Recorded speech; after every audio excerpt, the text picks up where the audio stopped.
Welcome to the Boone Podcast. I'm your host, Bret Boone, and today on the program, I'm joined by a longtime buddy of mine. We go way back to our playing days or days in Florida. He was the first guest of the Boone Podcast. Man, I We like were that. at the gym, and I told Andre, I said, Dre, you got to be my guinea pig. He said, no problem, Boone. He jumped on. That was over 3 years ago. Ladies and gentlemen, Football Hall of Famer, please welcome Andre Reed. Dre, thanks for coming back on the program. Now you're an alumni. Yes, I am a Boone alumni. That's been 3 years since I've been on the first time. 3 years. You were the first guest. It was you, then Griffey, then Lark, but Andre Reed is the number one guest. Wow. Before Larkin and Griffey, man, I feel privileged, man. Very cool. Yeah, hey, I'll be expecting my my trophy in the mail. Like a little picture or something. And a royalty check. That's it. What's happening? I want to talk about some blanket stuff. NFL, this stage of the season. Yeah. We're going into December, and I try to liken everything to the baseball season. I think, man, that home stretch for the baseball season, depending on the year, depending on the situation your club's in, how are you feeling as an athlete on the field right now going into December? Well, football is a little different than baseball and all the other sports, and in those critical times of the year.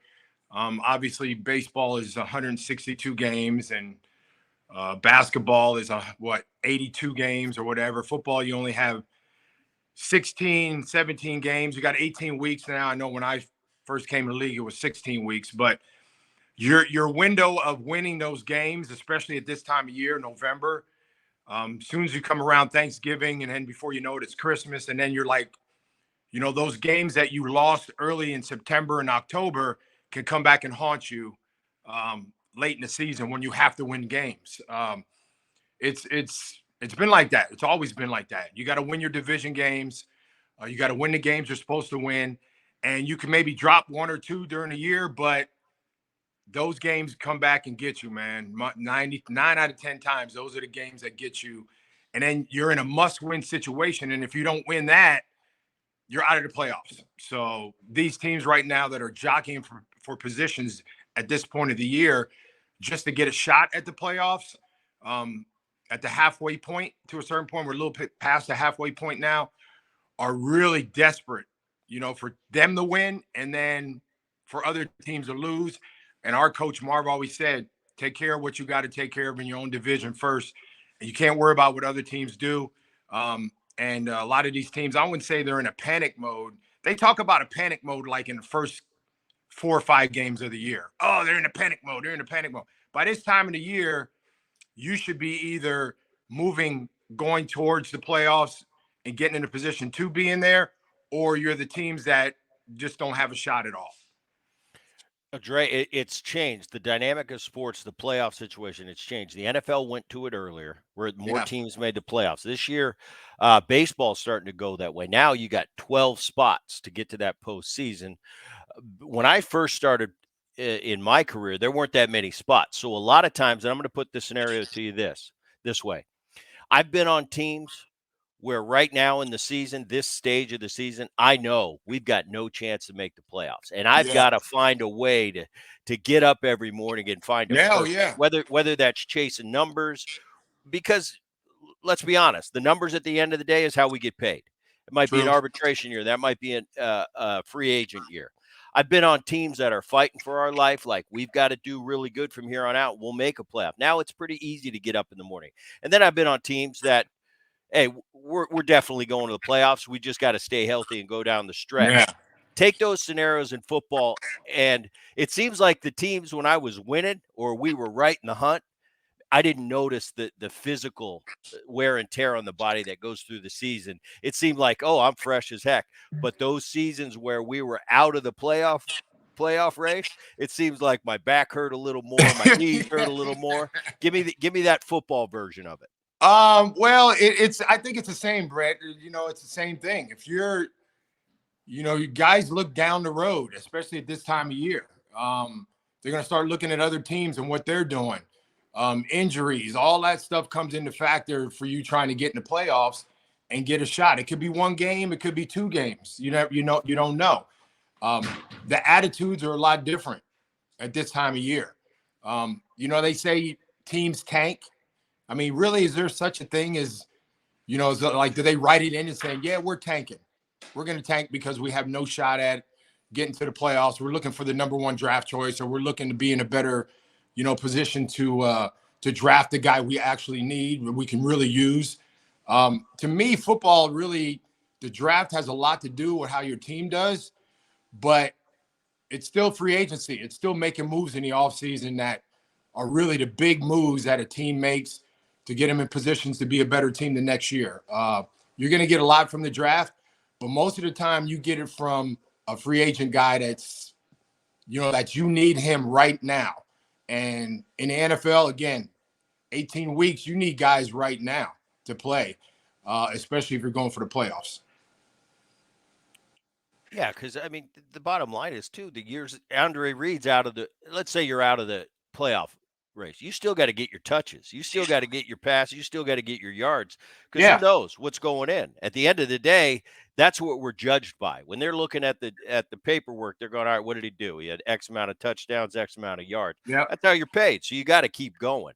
I'm paid by how many home runs I hit, how many runs did I drive in this year, what did I hit?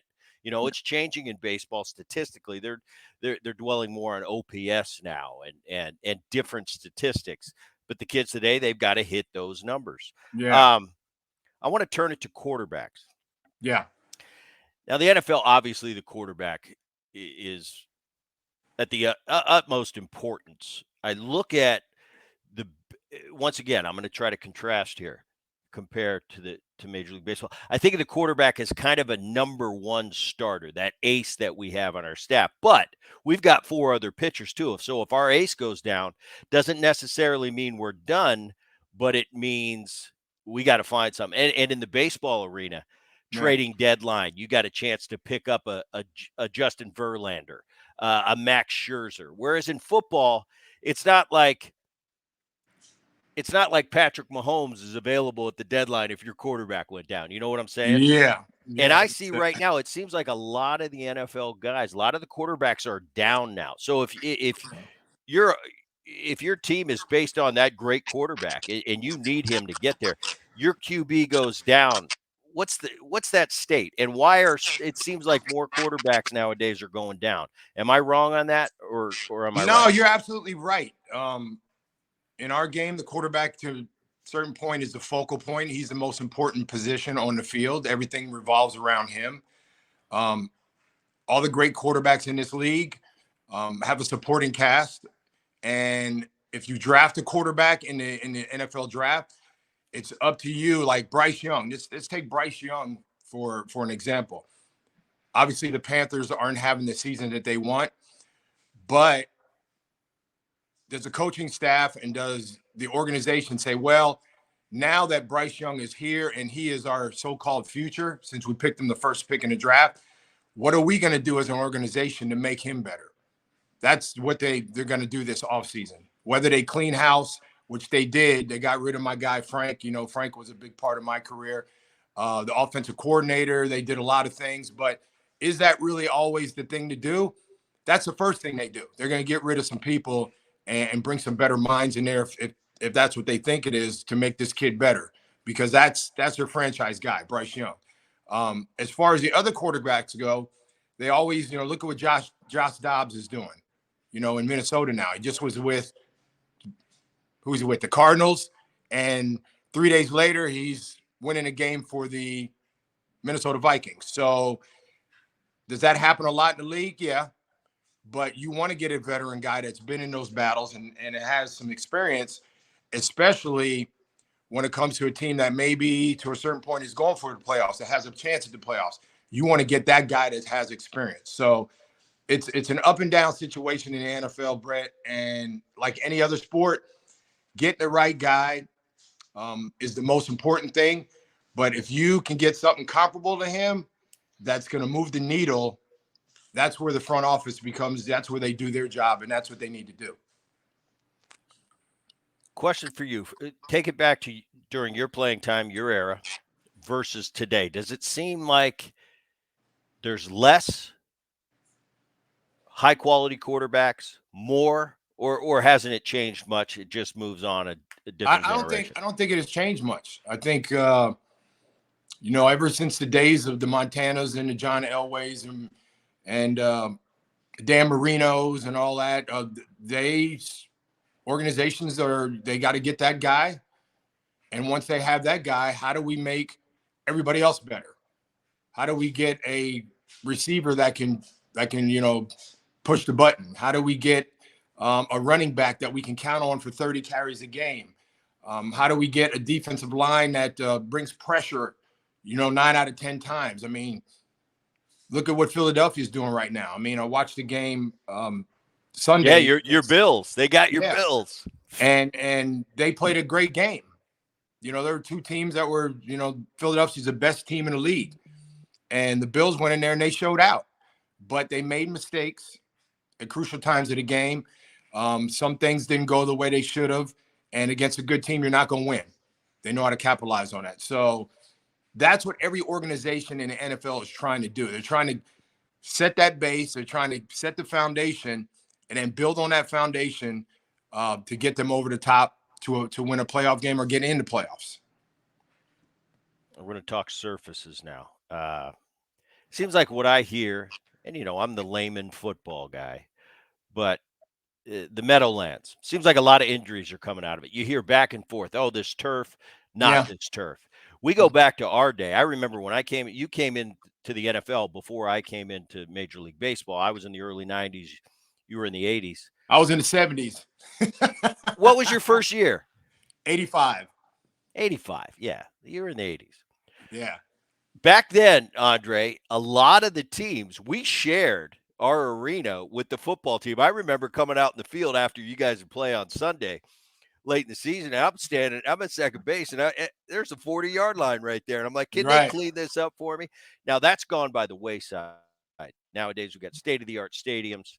The AstroTurf back in the day, me and you play. I couldn't imagine being a football player on some of the turf fields I'd go to Montreal. It was like concrete and a thin sheet of AstroTurf.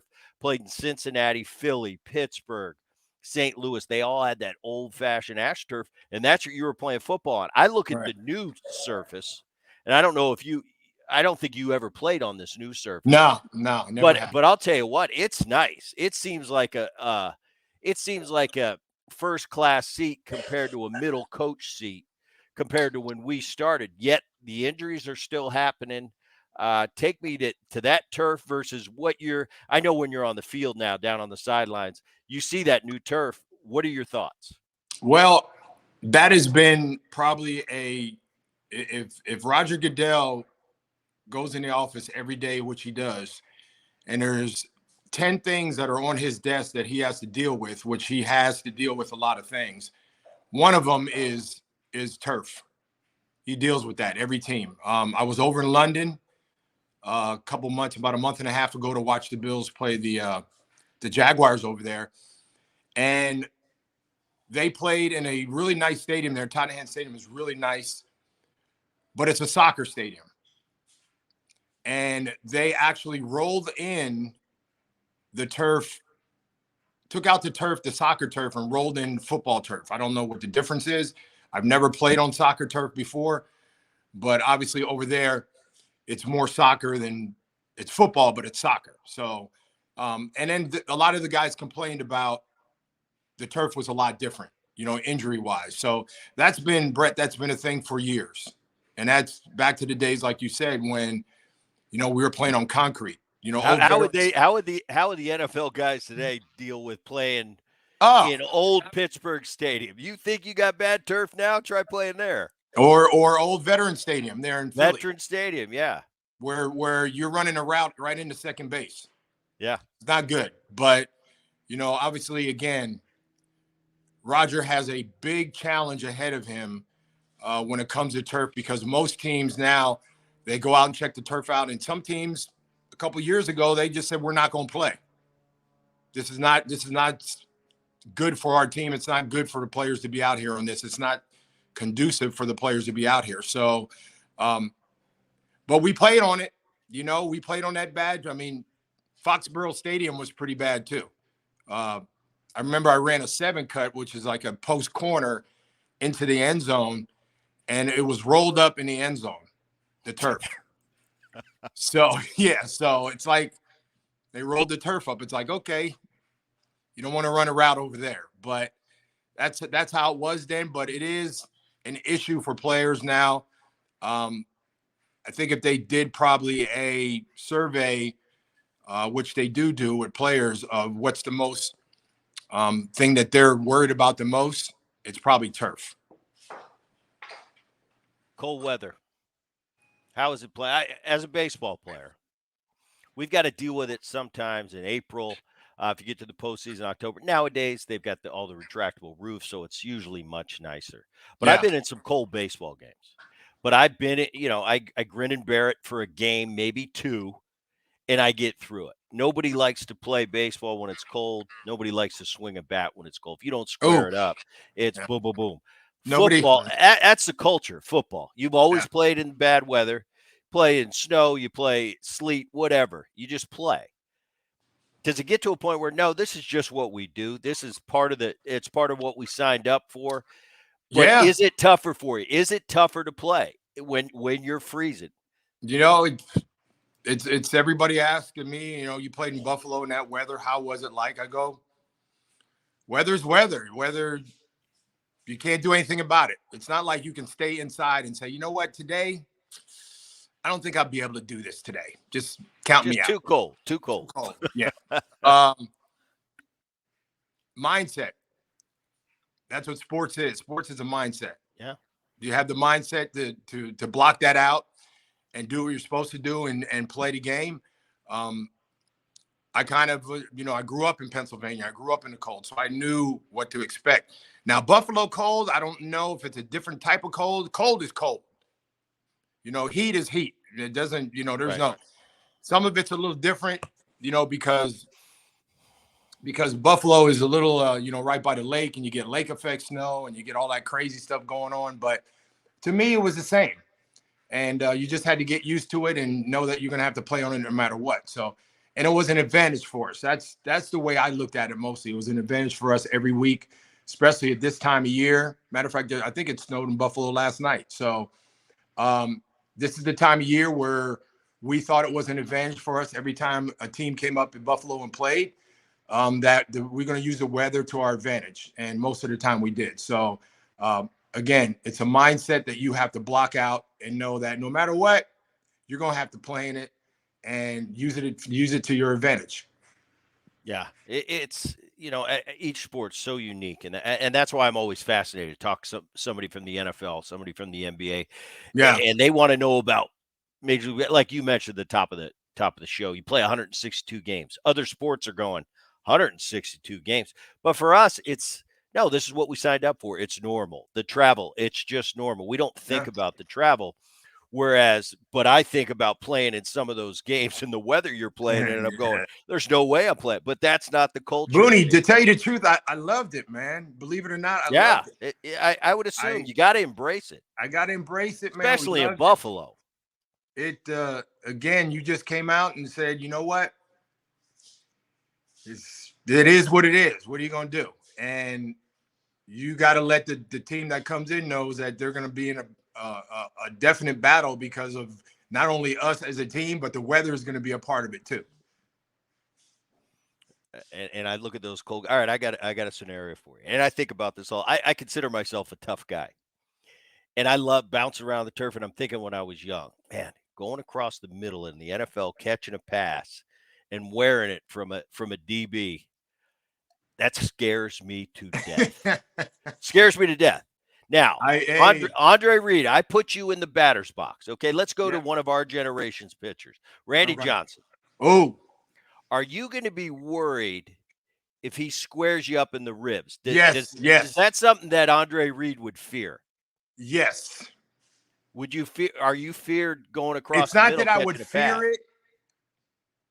It's not that I would fear it. I don't know.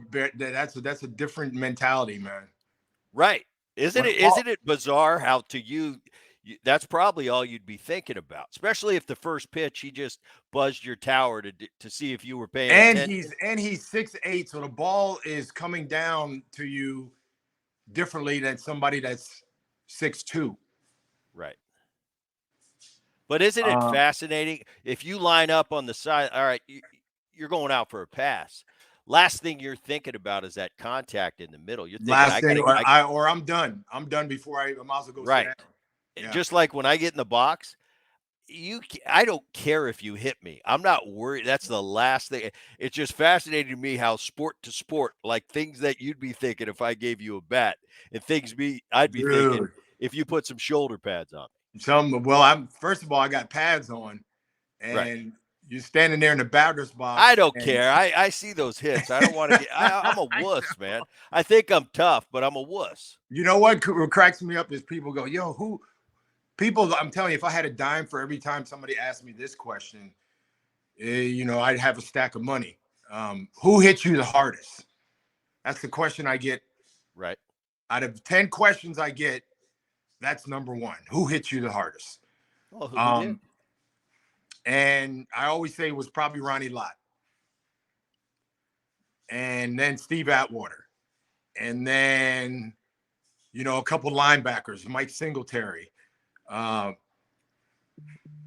I can go on and on with guys that hit me, and then help me up too. So it was just part of their job. So it is what it is, man. And I enjoyed it, even though I didn't like it. I enjoyed it. I enjoyed it too, because I'll I tell you. know if I made the catch and it was crucial, that was the catch that made a difference in the game. Right. Yeah, and for me, baseball wise, it's like you picture and Randy, some guys, there's no rhyme or reason when they ask me, Booney, who'd you have the most success off of? Who had your number? Well, it Right. didn't make any rhyme or reason. Some Hall of Famers, I just happened to hit well. Some I didn't. Some Right. guys you've never heard of, I couldn't get a hit off for some reason. But guys, I brought up Randy Johnson. I didn't do well against Randy. I Right. was probably 2 for 20 career, and I'll tell you what, I'd welcome getting hit by a pitch because I'm 0 for 0 and I'm on first you're base. like you're like hit me in the back. I'm good. Exactly, exactly. Um, all right, since I'm retired now on the media side doing this podcast, Yeah. I look at things a little bit differently. I hear the ex players, and I don't like to hear guys from my generation. Oh, the game today, it's different. My era was the best. I've kind of embraced that. The kids today playing, it's their game. It's not my game. It's not my game anymore. I don't set the rules. I don't set the unwritten rules. I'm going to read you this. And I don't want you to comment on. I'm sure you've heard it. It's what Tom Brady came out and said. Oh yeah. I'm not here to play games. Andre comment on Tom Brady, but I just want to read it to you. Okay. There's a lot of mediocrity in the NFL. I don't see the excellence that I saw in the past. I don't think the coaching is not as good as it was. The rules have allowed a lot of bad habits. It's less than it has been. So I don't want you to comment on that. But Andre Reed, how good is the NFL right now? I think Tom has some valid points. Um, all those things that he said. Uh, you got to define what mediocrity means as far as Tom Brady goes. I mean, that's like saying Michael Jordan. Hey, tell us about the game now. What do you think's different about the game? And if Michael Jordan says, well, there's a lot of mediocrity going on in the NBA. But when it comes from a Tom Brady or it comes from a Michael Jordan or somebody like that or somebody else that was a GOAT at their sport, what is mediocrity compared to them when they say it? It's probably different. Mediocrity is mediocrity. Right. But when it comes from somebody like them, a Jordan or Tom Brady, you got to really sit down and try to figure out what Tom Brady means about mediocrity. Yeah, and that's Yeah. what I said. How much was taken out of context? I don't know. I don't know if he did an interview and it was right there in front of you. Yeah. I heard that last week. He said that last week. Yeah. But I think of this. Tommy just obviously, if not the greatest quarterback of all time, Yeah. definitely I think he is. a lot of people consider him that. Yeah.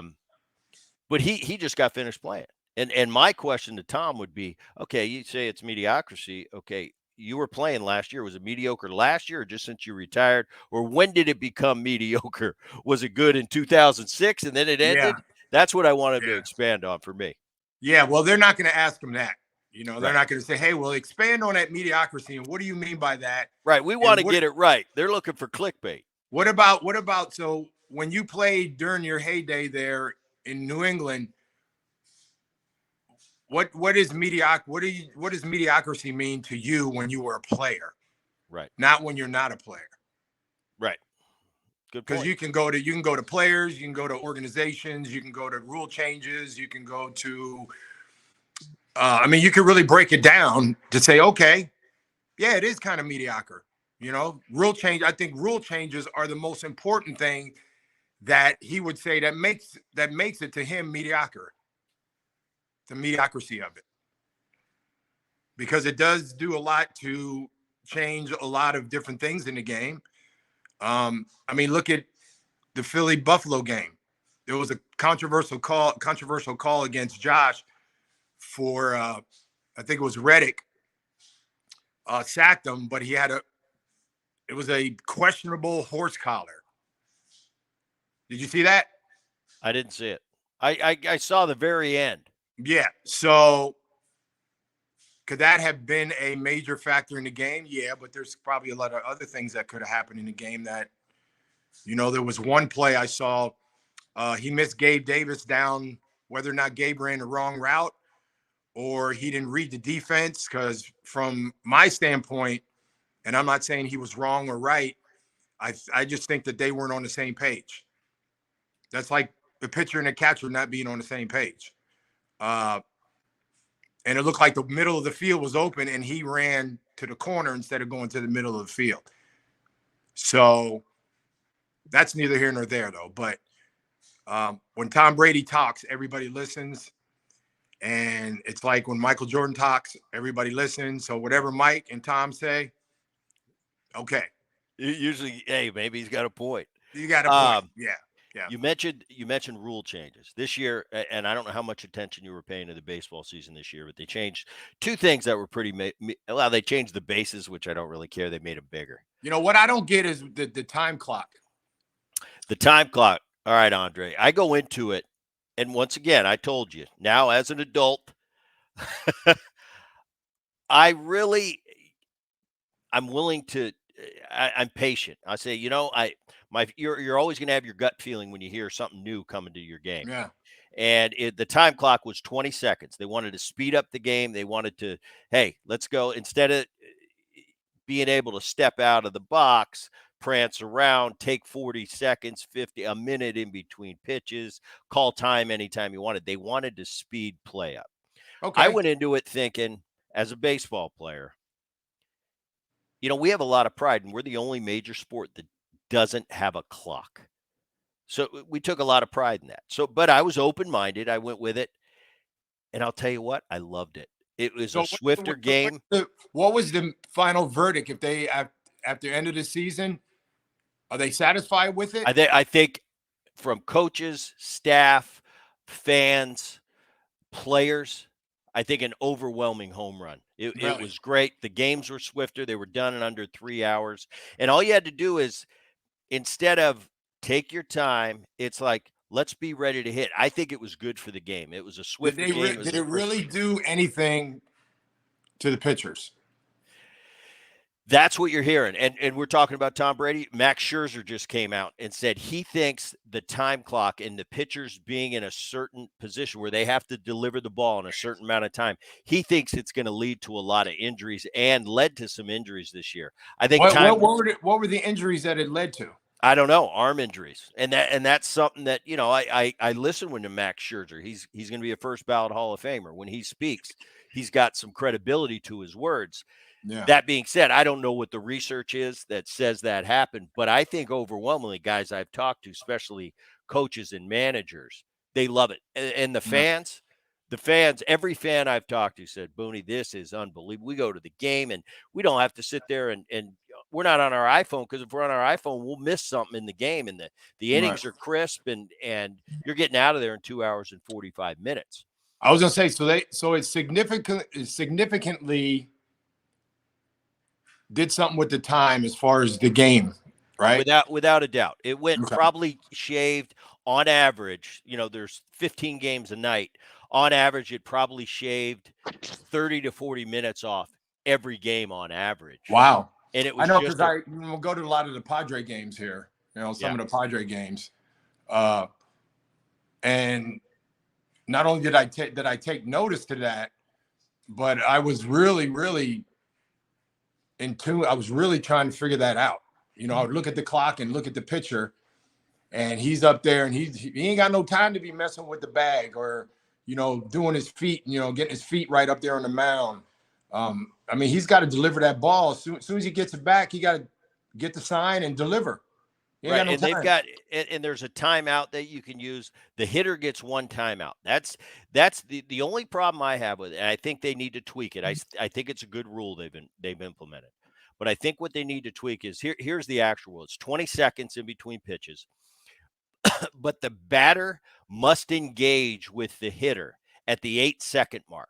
Like the batter can't step in at the 6-second I was gonna mark say, so he has to get in the box and engage. Basically, I'm ready to hit. Is that considered an engagement? If you get in the box, you're ready. Is that If what that you're in the means? box, you're ready. Now, the problem I have is the cat and mouse. And there's certain pitchers out there that will do it. And if it was within the rules, I'd do it as a pitcher. So I engage you at the 8-second mark. Now I'm in my stance. That pitcher can hold the ball till I was gonna one say he second. could step out. Yeah. But I have no retribution to that. In the past, if the pitcher's going to hold the ball and play those games with me, I just call time. I say time, and we can do this all day. If you're going to play these games and hold the ball on me, now the pitcher holds all the cards at 8-second. I think they should move it to maybe the hitter has to engage at the 4-second mark. Now, a lot of hitters might engage at the 8-second, Right. but if you keep it to 4, now he's got 4 seconds. So you're not just standing there like a statue for 8 seconds. Because believe me, in the box, when you're ready to go and that pitcher's ready to go and he just holds the ball on you for 8 seconds, it disrupts everything in your sequence and your Yeah. checkpoints. Well, it seems like in that like the pitcher and the catcher have to be on the same page quicker, and get the sign quicker and do. I mean, you're right. It speeds it up, but they really have to, like before the game or something, that they know their Right. pitch. They Right. have to have their sign stuff like on point. 'Cause Exactly. they ain't got no time to be up there doing all the crazy stuff underneath. It's like, yo, man, we only got like so many seconds. This is the pitch, real quick. I'll give you one or two. Give me one. You can't be like, no, no, no, no, no. You got to get up there. Right. You got to be ready Yeah. to go. And I think just organically, because of the process, I think they were able to do it. It's like, all right, we're on the same wavelength. Because a Yeah. lot of the best pitcher catchers and the best catchers out there, usually you don't see a lot of shaking off. It's kind of you're in one with your pitcher, and it's boom. We know where we're going here. We know when we see this particular event, he checks swinged at a slider away. We kind of know each other, and we Yeah. know what we do after. So if this happens, we know if X happens, we do Y. If Z Yeah. happens, we do X. And that's a lot Yeah. of inside It's kind stuff. of like, maybe it's not, It'd probably be kind of like you and your quarterback that you're really comfortable with in a crunch situation. There might be a look or a glance or something. Dre, he yells like something this. at you. Just, You know what go that like right. that. You That's know all. what that means. You Yep. know what that You know, means. it's kind of like you one rule change that I think has really not put a dent in the game of the NFL game, but I don't know what besides injuries is kick returner. They move the ball up for the kicker to kick the ball. So It's very rare to see 8 out of 10 times they kick it in the end zone. Right. So that makes the kick returner obsolete. Injuries, that was for injuries more than anything. And then it shortens the field down because they get the ball at a certain, basically it's like he's got a 35, 40-yard kick return. Right. Without even touching the ball. So that speeds up the game. I mean, are they doing anything like that in basketball to speed the game up? Probably not. You mean baseball?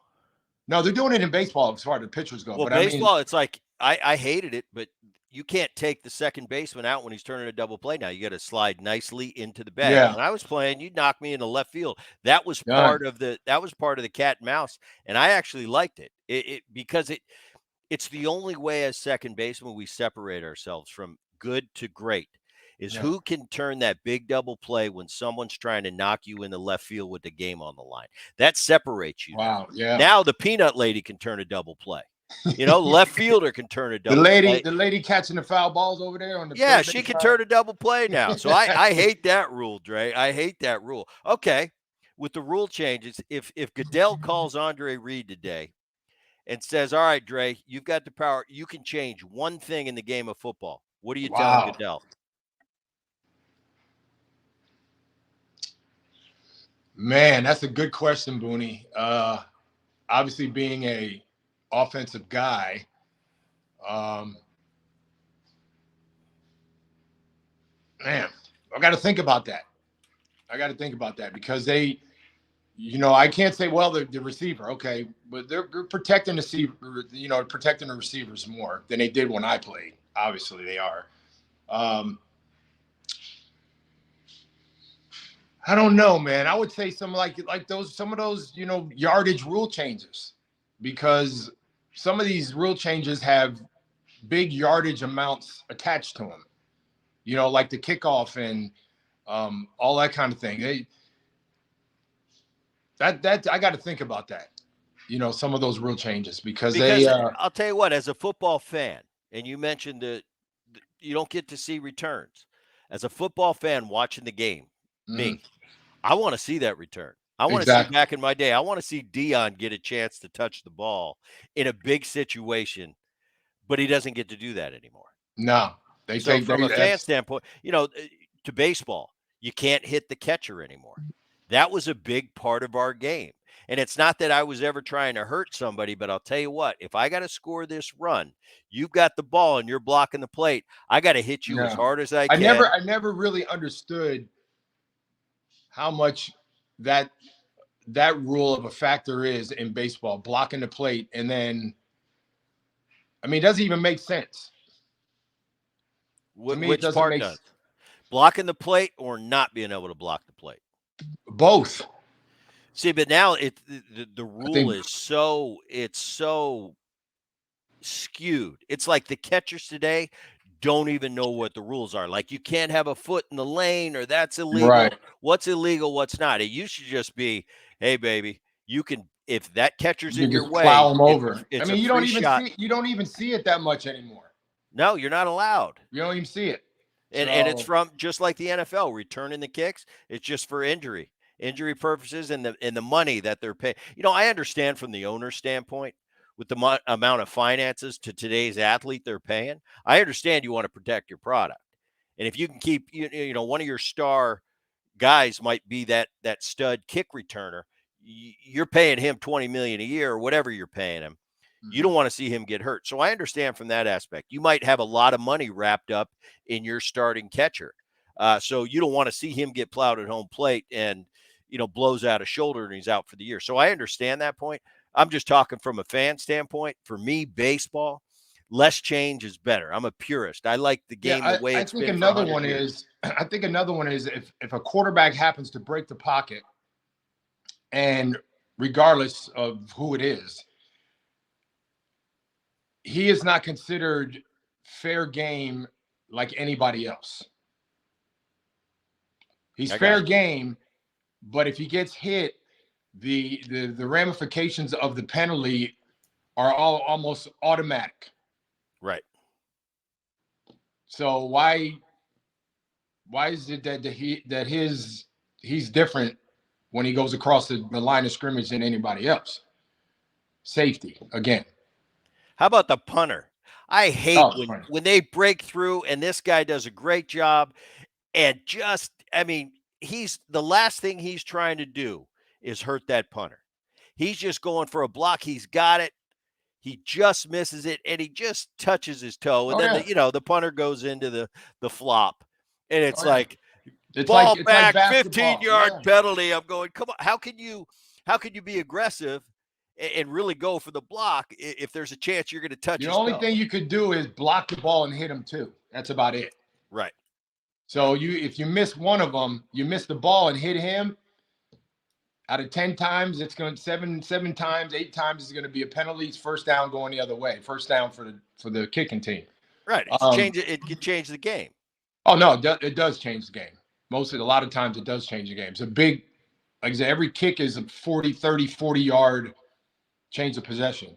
Every kick. So believe me, the rules committee in every sport, they meet before anything else goes on before the season and talk about rule changes, talk about what rule changes that we have in place that have made a difference and are going forward, or ones that need to be scrapped and need to be redone, especially in football. So the rules committee has, a big task ahead of them every single year in the offseason of looking at what they've done and how they can make the game better.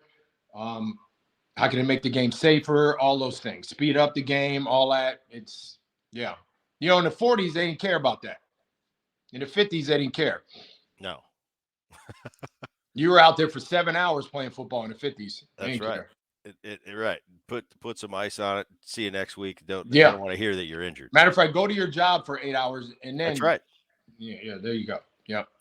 All right, this year, who's for real, Dre? The Eagles are for real, no doubt about it. They're 10-1. They were 10-1 at this time last year. What is different about the Eagles this year than it was last year? Not too much. I think, a team that went to the Super Bowl, it's like, we went to the Super Bowl even though we didn't win. We always felt that we can get back there. And I think the Eagles, this could be their shot, definitely this year to get back to this. Who knows if they're going to play the Chiefs again? The Chiefs aren't the same team they were last year. I think they took a little backwards to a certain point. They're still the Chiefs, still got Mahomes, but the Chiefs can be beat. And I think the Eagles still have the same players. They still have the same organization, still have the same coach. Sirianni's a great coach. They got a great defense. The young guys are playing well. This is the time of year that it's all about health now for the Eagles going into the playoffs or going into December. The 49ers took a little step back. A couple games ago, they lost 3 in a row. Whether or not they play the Eagles in a championship game, that's neither here nor there now. But the Chiefs still have the in on the AFC, championship to go to that game and play in it. My team, I mean, what can I say about my team? They're 6-6. They've lost a few games they should have won early in the year. The Jets, they lost to the Patriots. 2 teams in their division that they got to win their division first. Injuries have really been a factor in this year's team. With the Bills, Josh Allen really hasn't played the kind of football he has played in the past, except last week he really showed that he's still a great football player playing against the best team in the league. But he had 340 yards, another 90 yards rushing, 2 TDs. So there's going to be a team from the AFC that nobody's going to think about to a certain point in these next 4 weeks in December that's going to make a move and get in the playoffs. Could be the Texans. I mean, I love C.J. Stroud. I mean, this kid is a baller. I think the Texans did their homework and they really did a good job of picking him. And he got a good supporting cast around him too. So Miami, they can score 70 on you quick. They got the best. They got 2 guys. They got the receiving core is outstanding. Tua has played well all year to a certain point. When you got those guys, you can't help but score points. But it's always a battle all the way down to the last 1 or 2 games of these teams. The teams that are in it, they get beat 1 or 2 times in the next month and a half. That could be the game that gets them out. Who knows? So we'll just have to see what happens.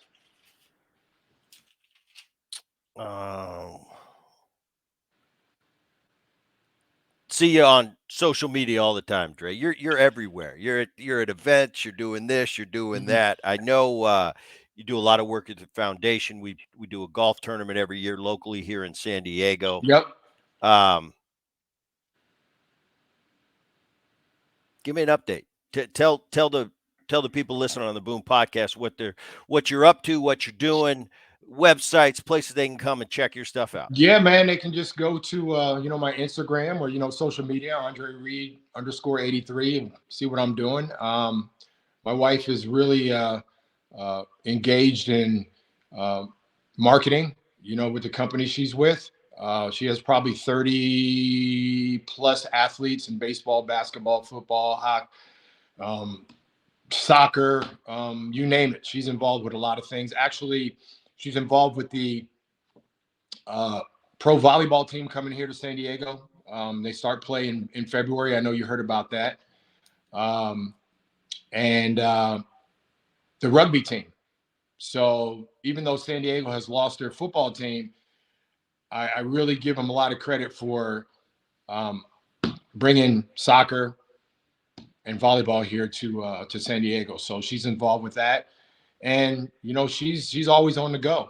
And I'm just doing my thing with my foundation, playing some golf, doing a lot of stuff here, involved with a lot of things here and there, but really doing a lot of good stuff.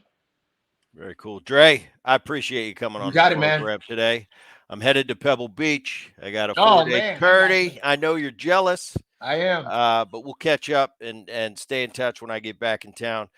For all you out there watching now, you can watch the Boone Podcast on YouTube, or if you're listening to the Boone Podcast as you do weekly, I appreciate you tuning in, and we will see you next time. Thanks, Dre. You got it always, man.